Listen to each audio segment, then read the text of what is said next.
Globalists in the media identifying themselves and identifying with a globalist victory. Is it not Hillary Clinton? But, enough of that, I guess. We have this segment, this hour, Stan Deyo, StanDeyo.com. What a great guy. What an interesting man. His Holly's new book, that's out. What a great book that is. Folks, go to StanDeyo.com for the books, the lectures of Stan Deyo. I love it. Joe. We have Stan with us. Yeah. Stan from StanDeyo.com. Folks, visit his website, StanDeyo.com. Once you get there, you can check out Holly's new book, Prophetic Perils. That's right there on the front of the screen. If you scroll down a little bit on the right-hand side, there's a microphone. To the right of the microphone is a show images page, where Stan puts up graphics of different topics and subjects that we talk about. Stan, welcome back to the Hagman and Hagman Report. And there was 30 seconds of silence as they waited for his mic to turn on. Oh, hi, guys. How's it going, Stan? We love keeping you in the dark, brother. Yeah. No, I wasn't in the dark. I was just teasing folks. Okay, well, no, I'm fine here. We're pressing along here. I'll tell you, this last week has been a pain in the backside.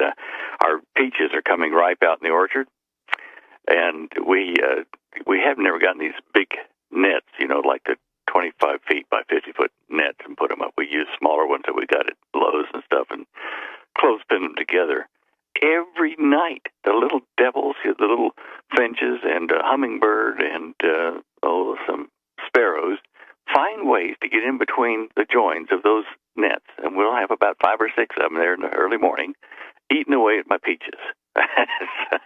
So we open them up and we chase them around with a stick until they get out of there, and then we pin it all back up and hope that there will be enough left at the end for us to eat. And we harvested one tree yesterday, which I think we got about a bushel out of that after everything was thrown away that was damaged. But it's a constant struggle between grasshoppers and birds and worms and squash bugs.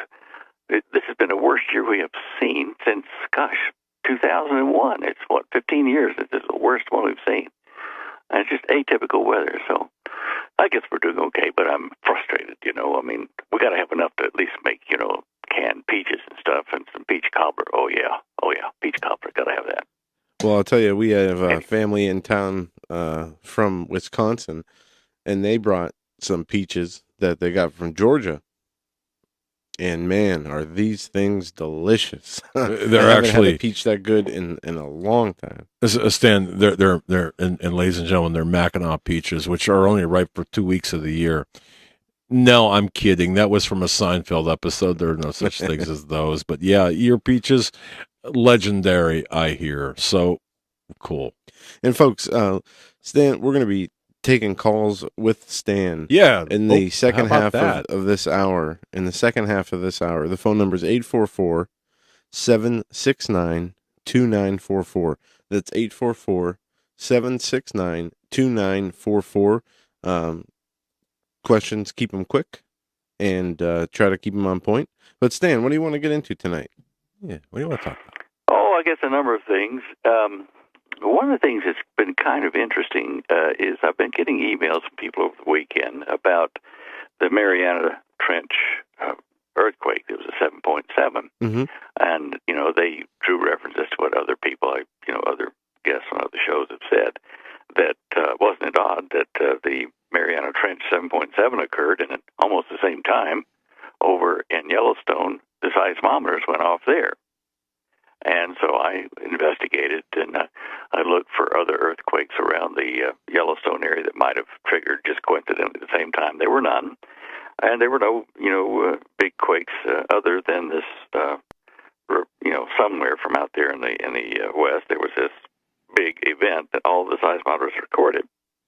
Now, the reason I find that interesting is this. There are seismometers all over the United States. And there are certain kinds in Yellowstone Park. Now, they have put in seismometers, I'm pretty sure from what I saw, that will record horizontal shear waves and sinusoidal, like primary and secondary waves that go down to the core and reflect back. Normal earthquake stuff. But when I calculated the velocity that shock wave from the Mariana Trench quake would have had to have had, to get over to that quickly to Yellowstone, it was really in excess of 8,000 miles per hour.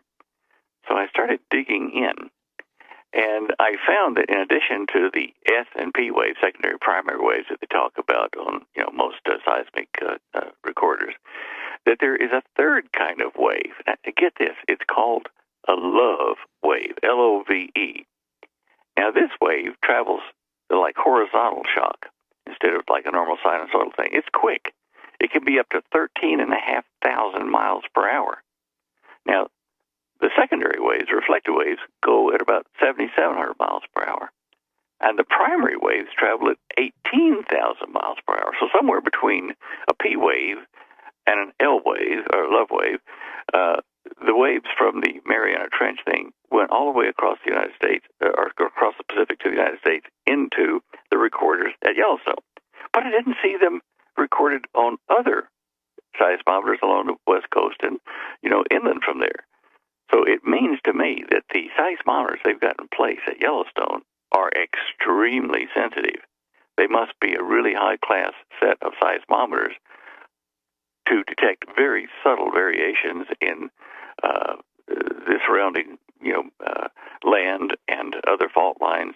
And in fact, if you go to my show images page today, you'll see kind of the first row, first picture. Click here for all Yellowstone images, and that shows you kind of a little icon, an overview of the different seismometers. There's about 29 of them that they report to the public anyway, over the Yellowstone area. And this is, a 24-hour period, and you can click on this blue thing. It'll take you over to some of the images I've pulled down in the last day or so from Yellowstone. The reason that this is interesting is that I compared this current event from the Mariana Trench or Mariana Islands, 7.7. I compared that to what happened in Sumatra when they had the 9.0, killed 250,000 people or more. And I looked to see if those waves were as strong as the ones that came across from, the Mariana Islands. So if you click on that image, it'll take you over to the Yellowstone images to August 16. Top row. First thing it says, Yellowstone seismometers public. And as you look at that, you'll see a bunch of little black squiggly lines drawn over the topography of the Yellowstone National Park and around it, with some little squares and circles with dots showing where the seismometers are located. And where you can read it, it tells the name, except for the ones down in Wyoming, the Flag Ranch and the, I forget the other one, but it's down out of the park, but it's really, in my opinion, kind of connected to the park earthquakes and the seismic activity. Now, anyway, look at that map, and you can go to a link that you can find yourself at isthisthingon.com.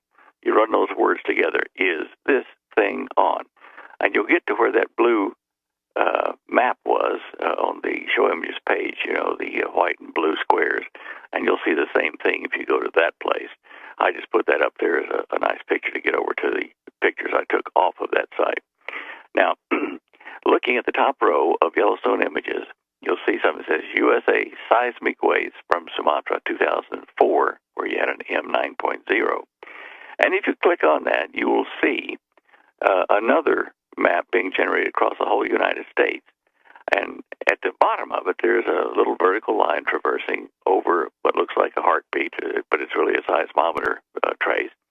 And you'll see about the middle of it where there's a big peak, and that's where the Richter 9 hit over in Sumatra, northern Sumatra. And when you do, you'll see the wave of vertical and up and down motions, the red and blue motions, across the United States. Now, they only had a certain number of seismometers in the IRIS network. It's the IRIS, iris.edu/SPUD network. I put a link to the recording, which I pulled off for you, so you don't have to dig through all that stuff. But what this does is it shows you how the ground up and down and what intensity, what up and down motion occurs after the quake has occurred over in Sumatra. Now, if you just hit the back button and go back to the top row of Yellowstone images to August, you'll see U.S. seismic waves from the Mariana Islands. Now, this is, about 3 days ago. This is what happened, what everybody was getting excited about. You watch the trace going across here, again, red and blue or intensity, and you can see them sweeping across the United States. And that's just in the first few seconds. And then the big kahuna hits, and you'll see large, wide, fast-moving waves going across the United States, and coincidentally hitting Yellowstone as well. And it's worth a watch because it's animated, it's live, showing you second by, even microsecond by microsecond. There, they measure it in microseconds, and they show you little bandwidth. It shows 362 micro. Anyway, that's what we were looking at there.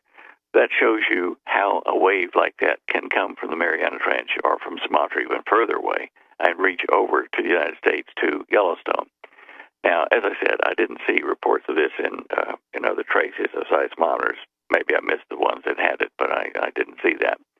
Now, if you go down into the next two rows, I show 6 seismographs from the 22nd of July to the 30th of July from Flag Ranch in Wyoming. It's one of the ones that didn't have a name on it in that map I showed you because it's in Wyoming and outside Yellowstone.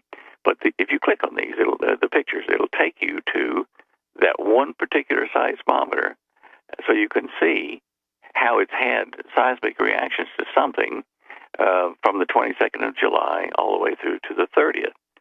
And one of them says 219. It's actually 29. I made a mistake there. But anyway, Flag Ranch 30 shows a little bit of trauma, but not much. But if you go to the Flag Ranch 219, which is actually Flag Ranch 29, if you click on that, you'll see the effect of the Mariana Trench earthquake. It's just a solid, trace. It happened so quick, it just really rattled the bell. Now, the reason this is interesting is because this is Flag Ranch, Wyoming, that one seismometer. The other seismometers, which, got hit, the 3 of the other 28 that got hit are down at the bottom row, and you'll see that they have similar traces to that. But the rest of the seismometers are weak traces, even though they do record some kind of a hit. The other, 24 seismometers are weak traces.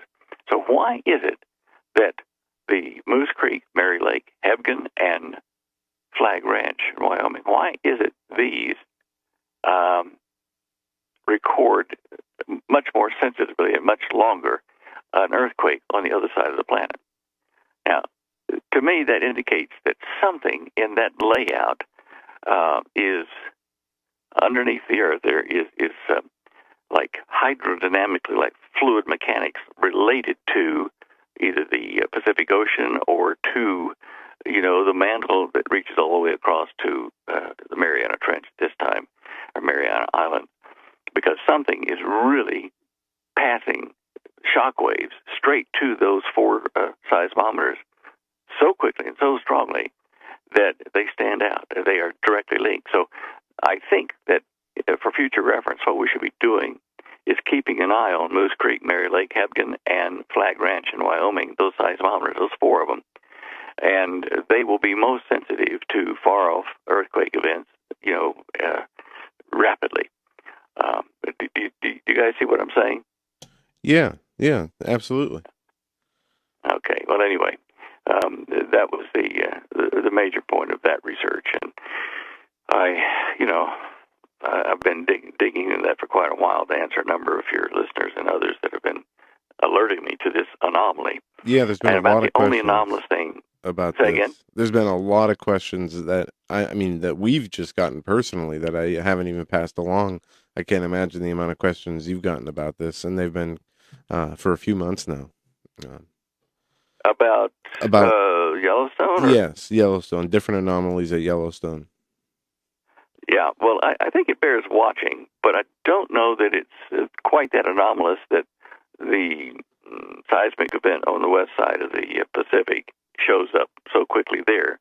As I said, I tracked down the speed that these shock waves travel, And there might be a slight time difference between the actual earthquake and the registration of it over on all the seismometers at Yellowstone that we see publicly.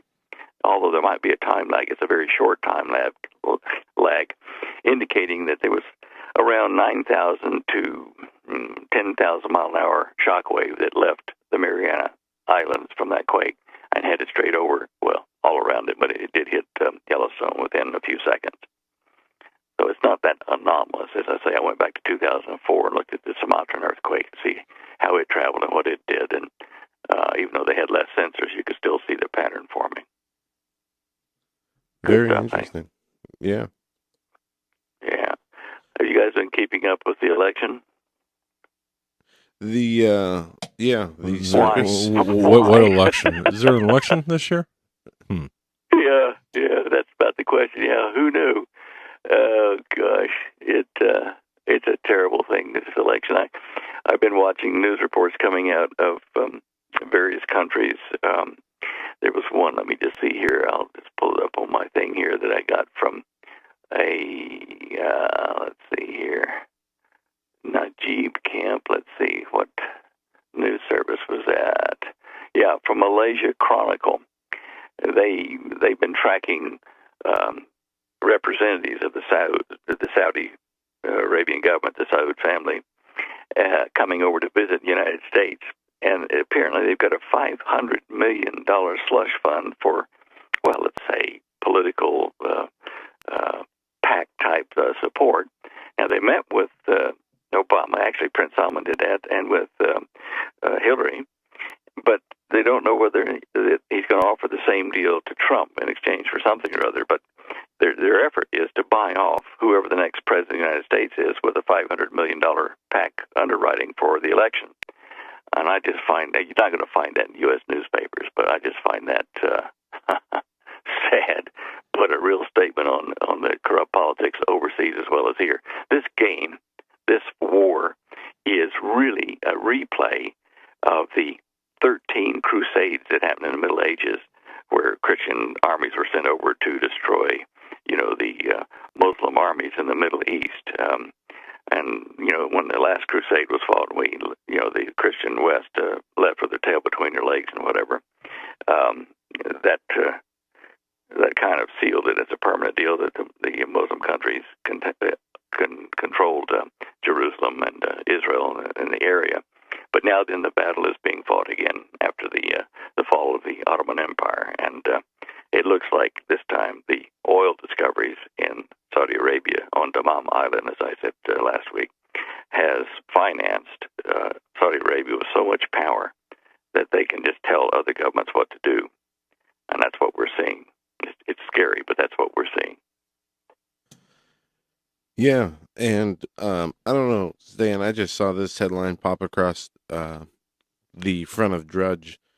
Obama sends $400 million in cash to Iran as American prisoners freed. Wooden pallets stacked with euros, Swiss francs, and other currencies were flown on unmarked cargo planes. I thought we didn't negotiate with terrorists. I thought so, too. And when you look at the amount of that, $400 million versus the $500 million that are rumored to have been transferred over here as a political campaign donation, and you know that Saudi Arabia is in a life-and-death struggle with Iran and is asking for nuclear weapons from the United States so that it can be equally armed as Iran is so they can fight them, you can see where our administration, is probably in a win-win situation. They give the Saudis nuclear missiles to defend themselves against Iran, and there'll be a conflict over there. And that takes care of the Iranian problem and the Saudi problem at the same time when they beat each other to death, if that happens that way. And then $100 million spare is in the campaign coffers for probably Hillary. It's just a win-win situation for the administration, isn't it? Yeah, I was waiting for the airstrip out back my property here to be. No, I was looking for the cargo planes and the pallets of money, and well, apparently, I guess I don't know. It didn't arrive? No.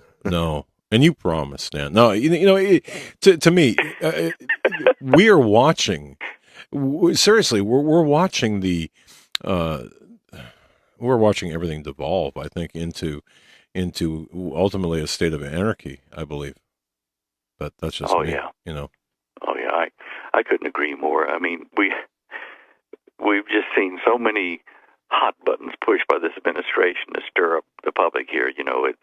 Black Lives Matter, and illegal immigrants aren't really illegal; they're just undocumented visitors and that kind of stuff. And we're being bled to death. Our businesses are being shipped out overseas, outsourced because it's too expensive here because of high wages and no intellectual property protection.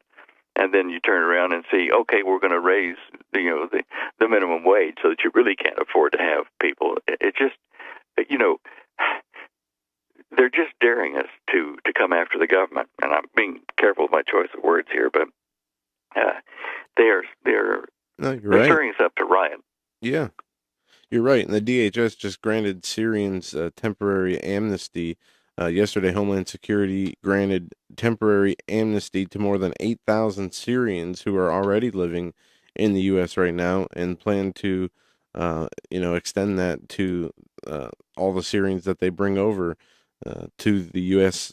here this year in 2016. And if Hillary gets elected, she wants, I think it was a 500% increase in Middle Eastern immigrants to be brought over. Yeah. And Yeah. we see these voter ID laws being struck down, and Trump's now saying and accurately saying that people without ID, can vote 10 times.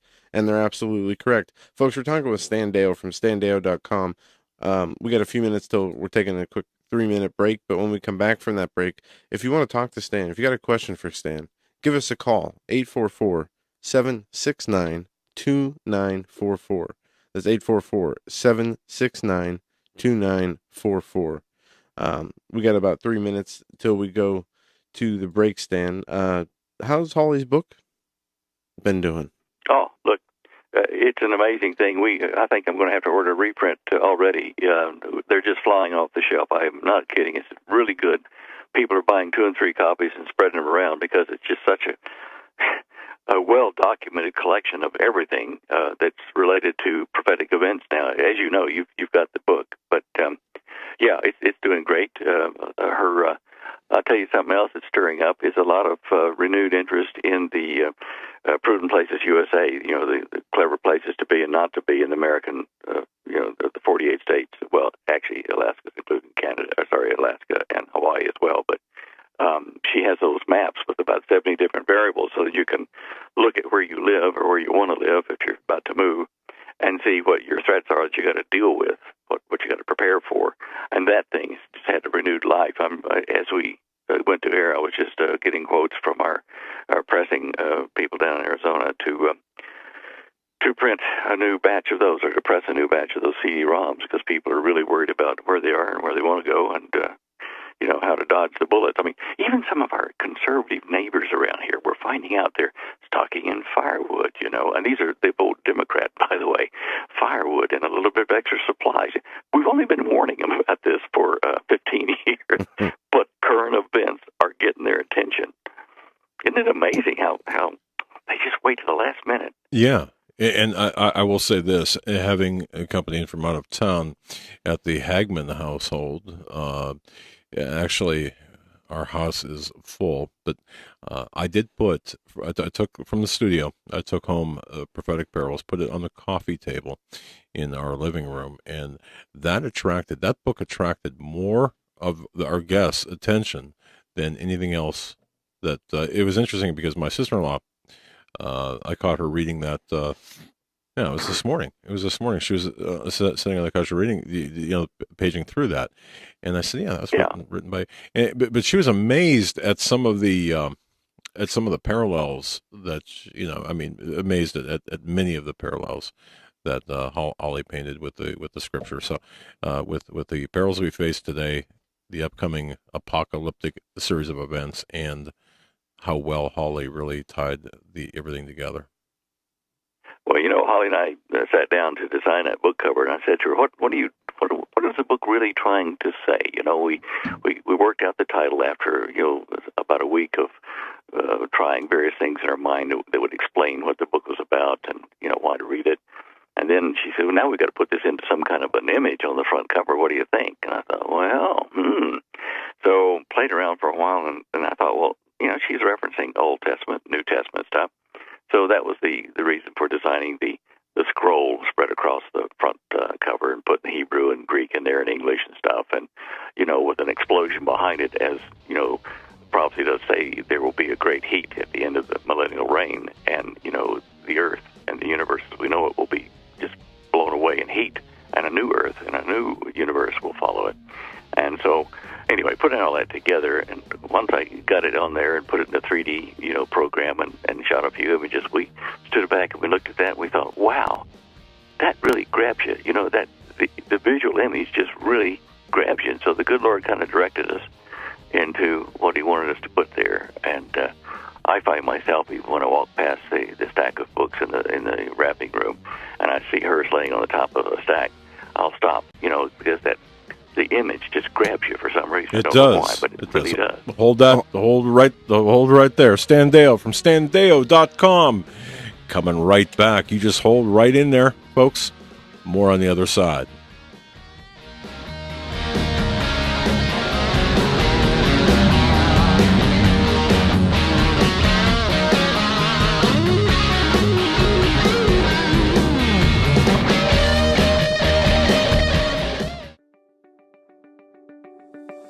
Color. It's one of the most powerful tools used to entice and engage people. Color affects your mood, evokes emotions, and communicates in ways words can't. In fact, people are 80% more likely to remember what they read when it's in color. Isn't that reason enough to have us print all your promotional materials in full color? And when it comes to full color printing, you need a reliable go-to partner, an expert, someone who understands your business, helps you connect with customers, and can offer up a huge selection of products. Someone, well, like us. Our expert knowledge in color and printing is exactly what you need to build brand awareness, look professional, and stand out from the competition. Give us a call today. We're more than happy to provide you with additional information on your next full-color print marketing project. As your dedicated full-color sales team, we look forward to hearing from you.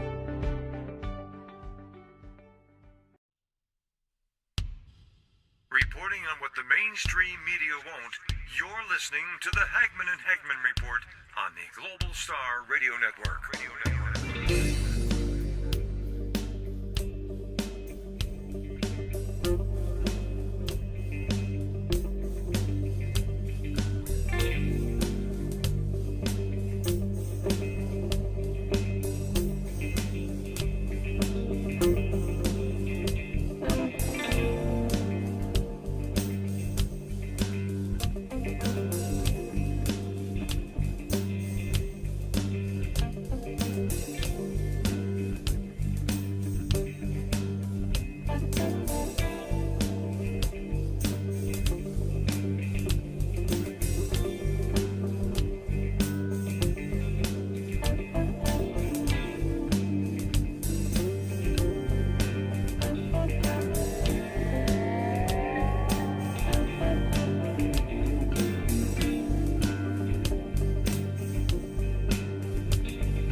Exposing the New World Order, you're listening to the Hagman and Hagman Report on the Global Star Radio Network. Stand by. Doug and Joe will be back shortly.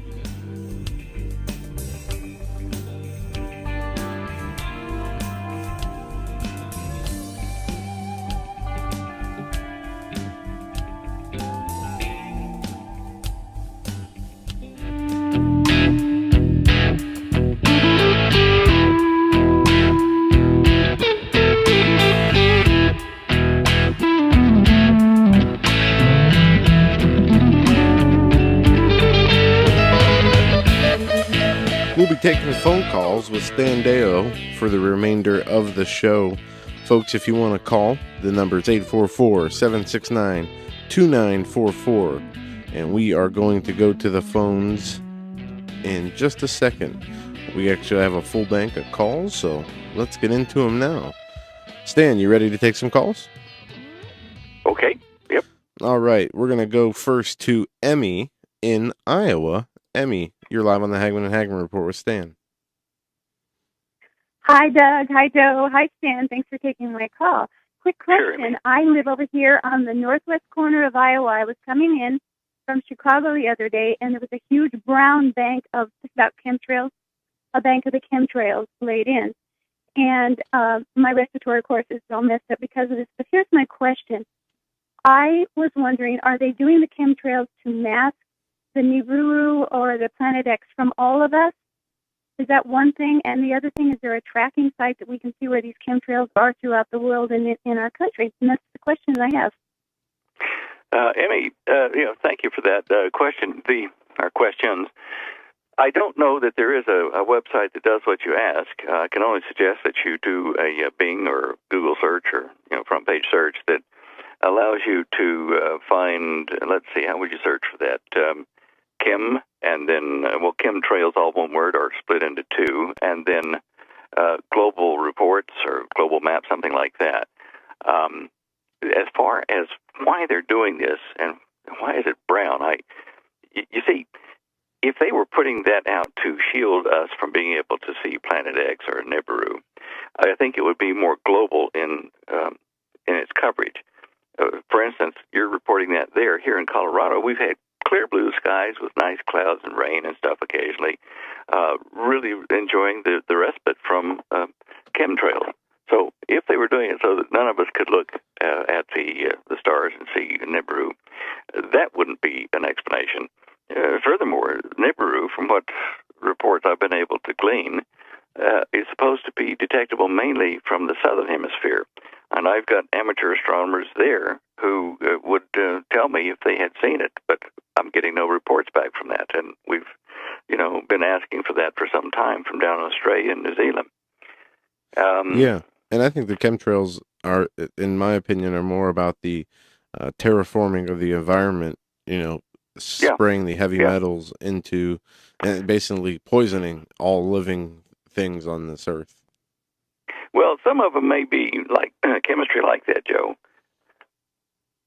But I think that the original intent, and I don't know how long that's been in effect or if it still is, was to shield various parts of our food production area from various new bandwidths of radiation coming from the sun that would destroy plant life, like in the ultraviolet C region and some of the B region, which can kill pine trees, like in Northern California. So I'm of two minds because I don't know how you identify the good, the good chemtrails from the bad ones, if there is such a thing.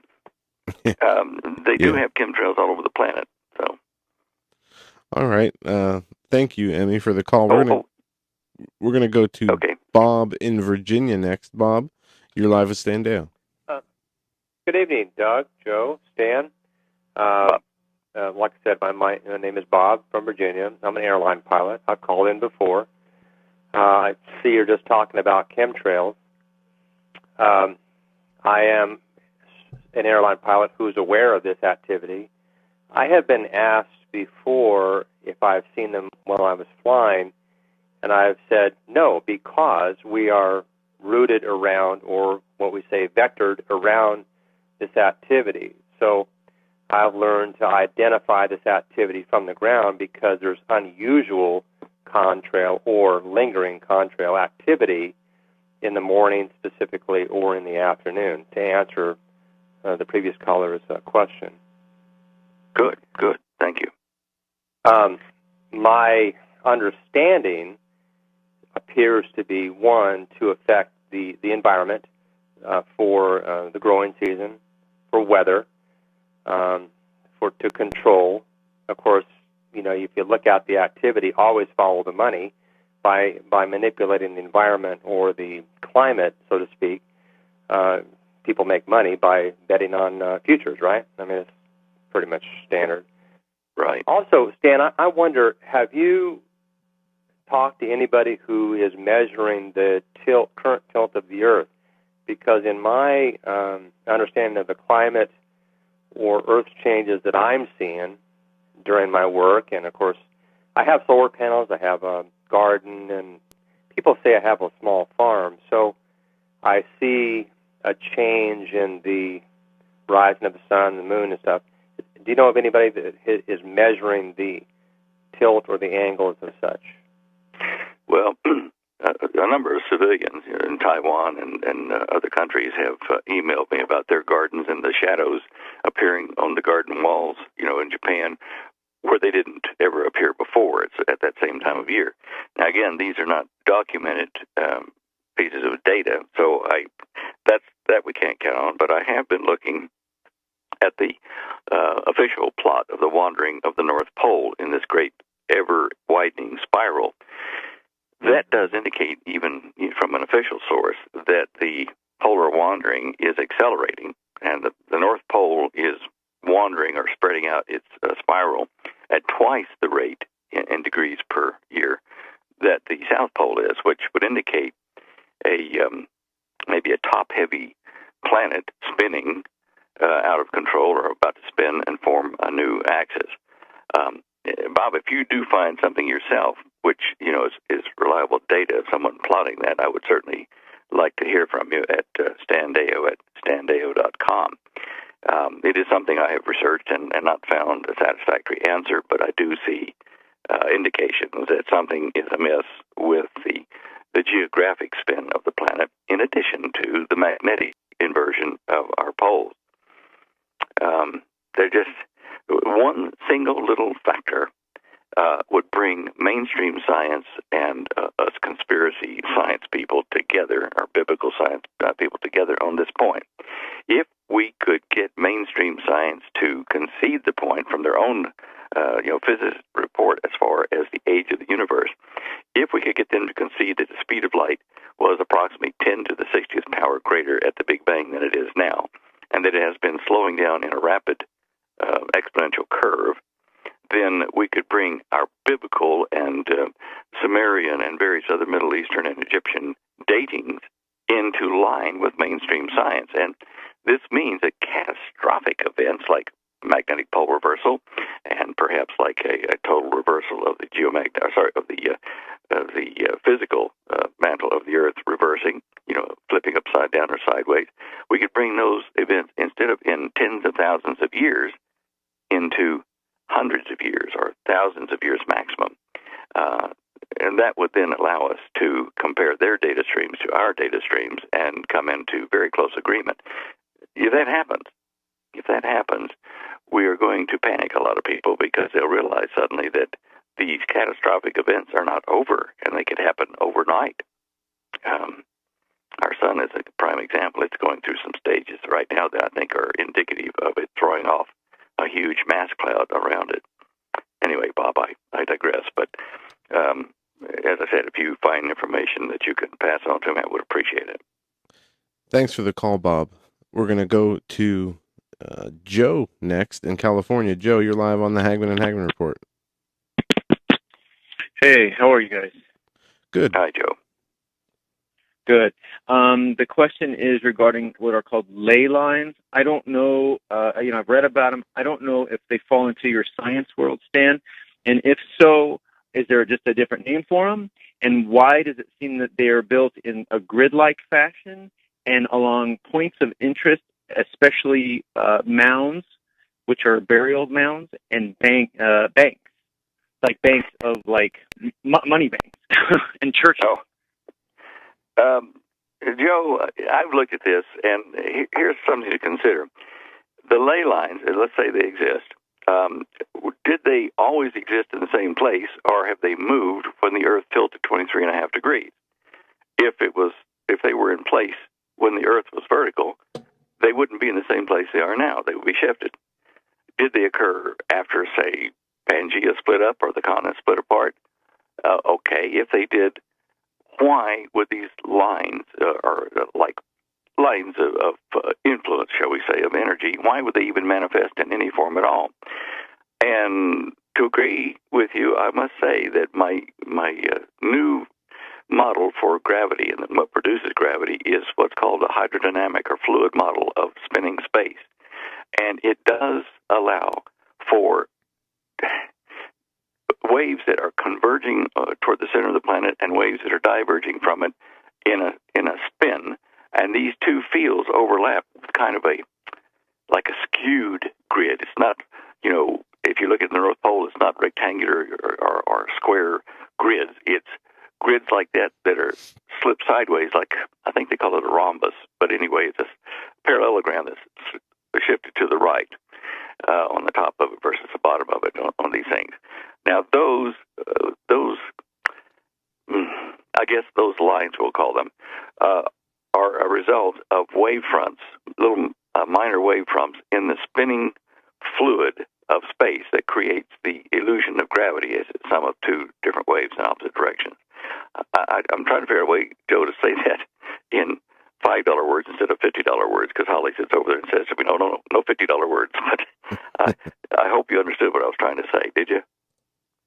I really did. I think in a way, they're almost the lines you're talking about are almost spiritual in a sense, maybe from God, and maybe the ley lines are what we think in the physical world represent those.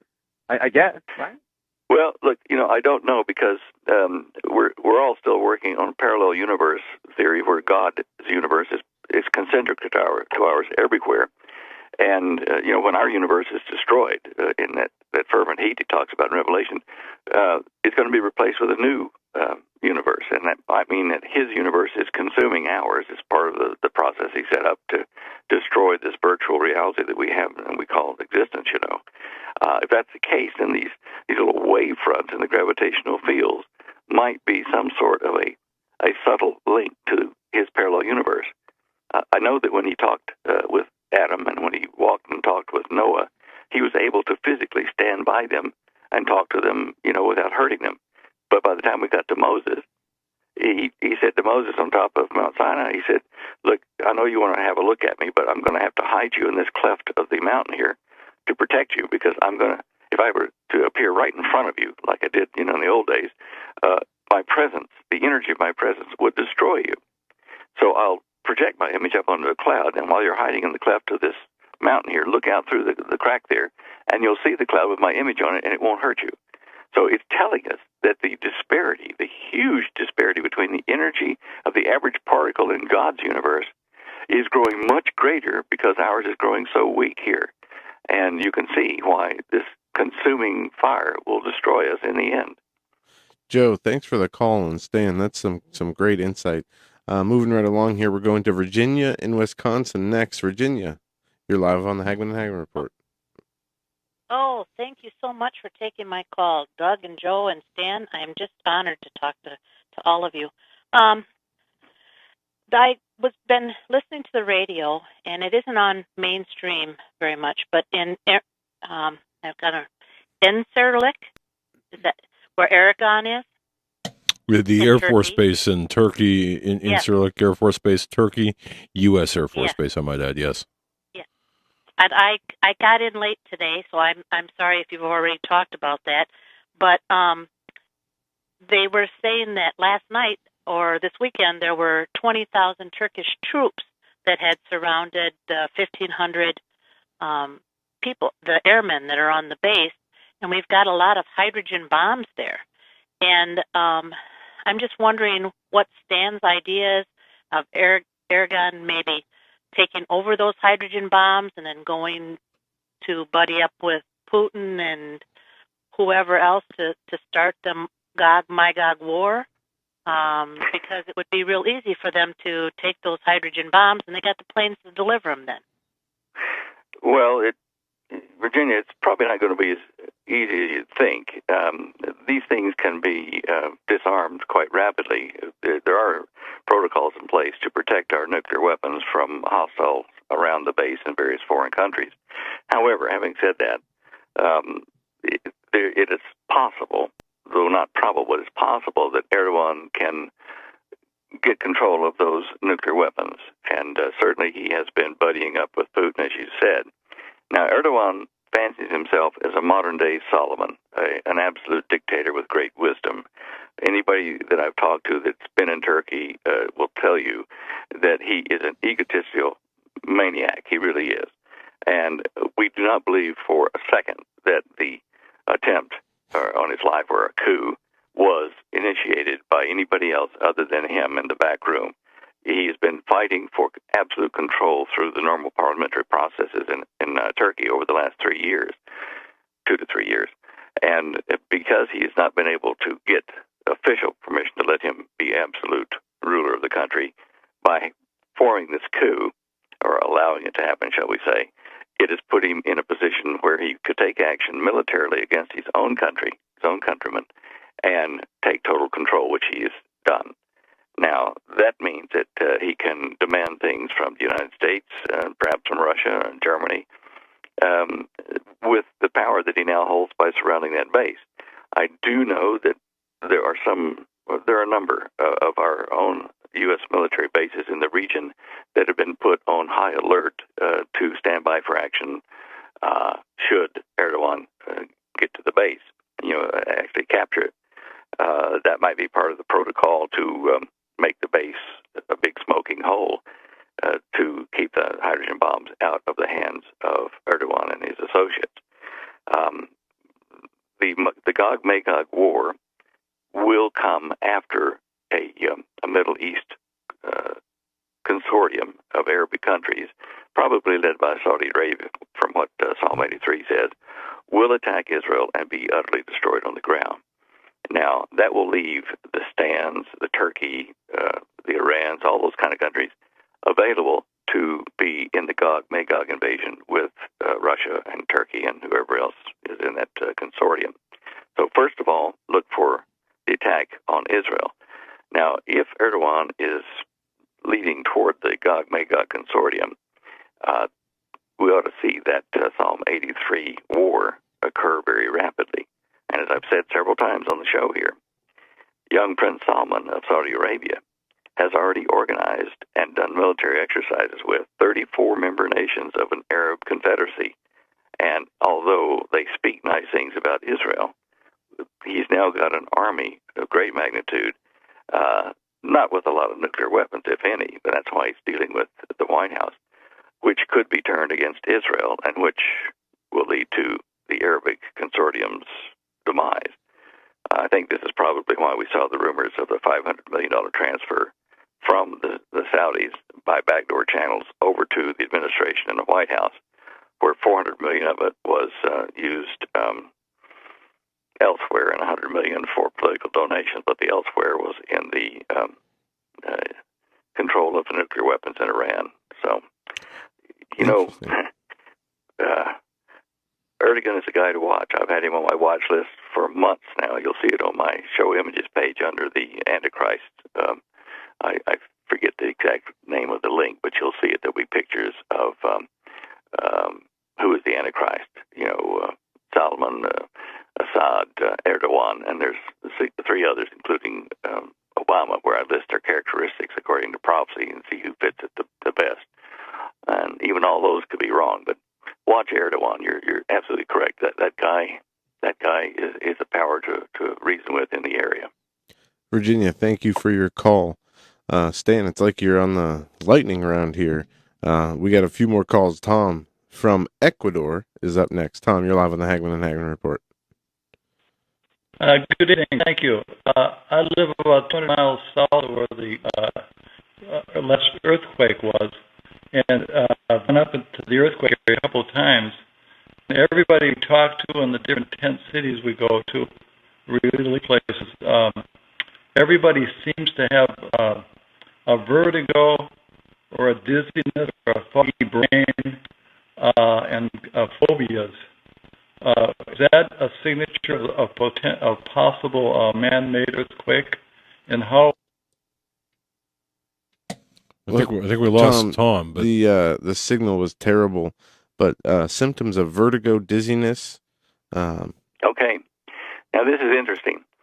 The symptoms of vertigo, dizziness, sometimes nausea and diarrhea do accompany ultraviolet B and C increases through thinning of the ozone layer.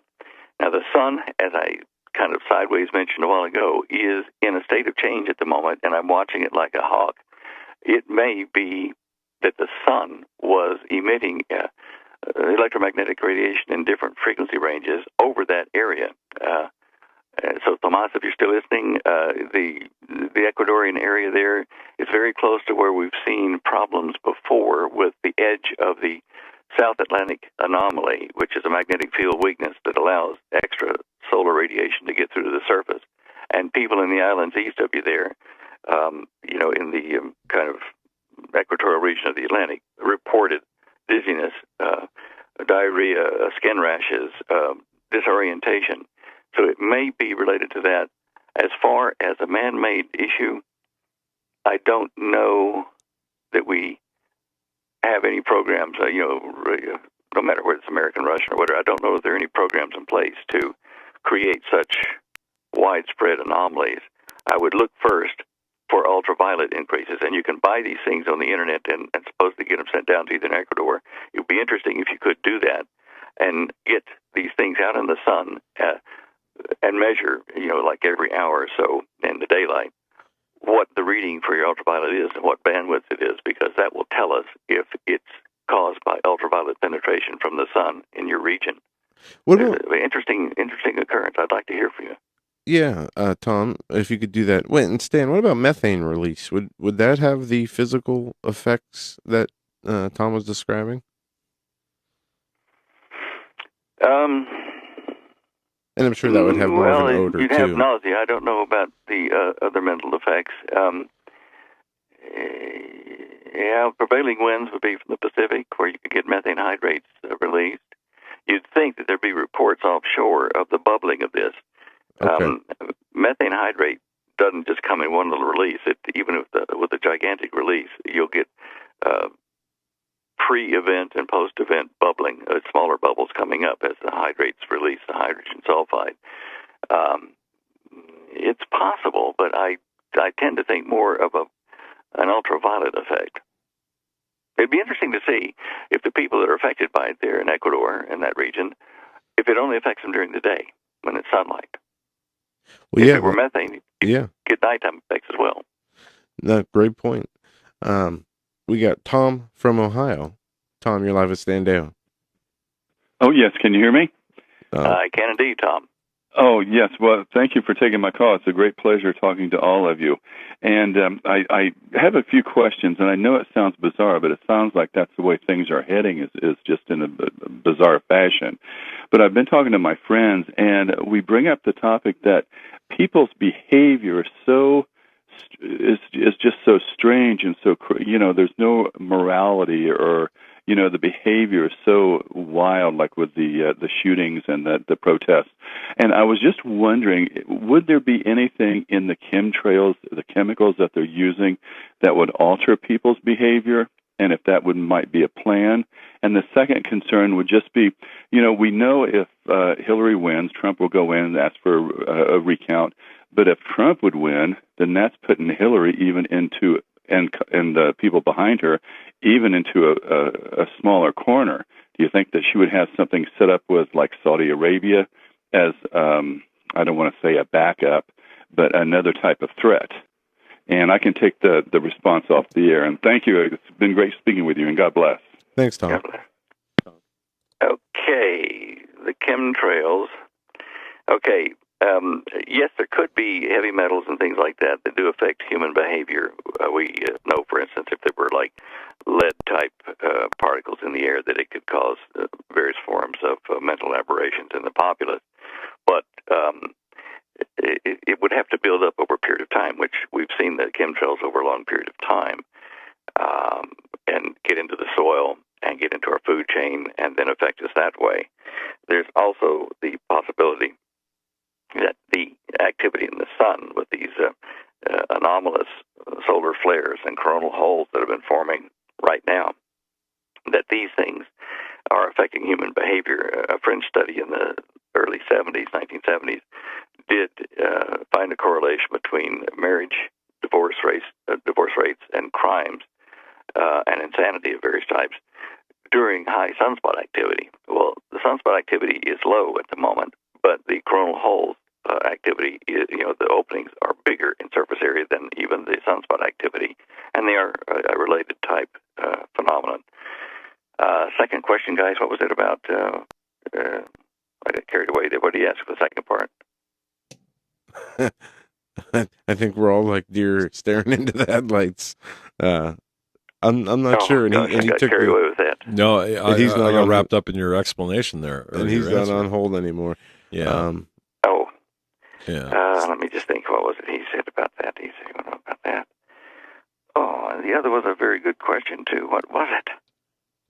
Well, maybe he can call back in. We can catch him again. Well, yeah, and we're getting short on time, but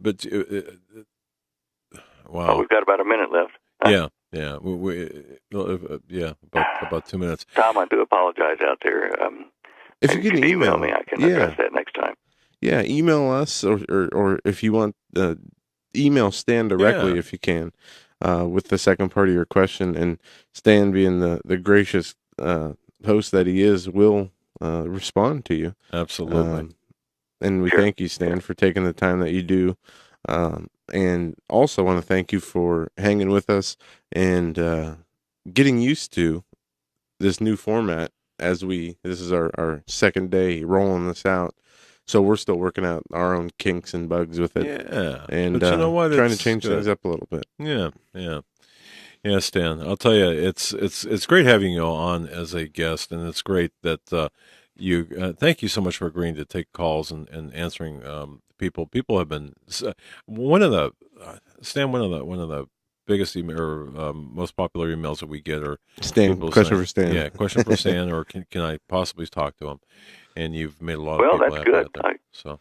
I like the format. It's much like what Coast to Coast AM does. It has the first part with details from the guest, and then question time. And I just didn't know whether people would be interested enough to do it, but apparently they are. They've loaded your board, so that's great. Oh yeah, brother. Well, and I want to thank both you and Holly for all you do. Excuse me. My goodness. You want to rescue me? I had the same thing a few minutes ago. What the heck's that about? But no, Stan, it's been great having you on another week. And folks, again, go to standeyo.com, bookmark his website. He does other radio show guest appearances. Absolutely. You can get his books as well as Holly's books. And Holly's latest book is a must-get, Prophetic Perils, End Time Events Revealed. And Prudent Places USA. Stan, I'm glad you mentioned that, because that really is a great little tool for people interested in maybe relocating. And thank you so much. Thank Holly. And good job on Alex Jones the other day, Stan. Yes. I got a chance to listen to you. Yes. And I didn't even know you were on. Fragmented. It was late at night, but they say we're going to do another full hour there here shortly, so that'll be good, and we can clarify some more points. Well, all right, that'll do it for us tonight. Stan, God bless you. Until next time, thank you so much, God folks. bless you, boy. We're going to see you back here tomorrow, and look, spread the word about the Hagman Report. Bookmark or subscribe to our YouTube channel. Have a good night, people.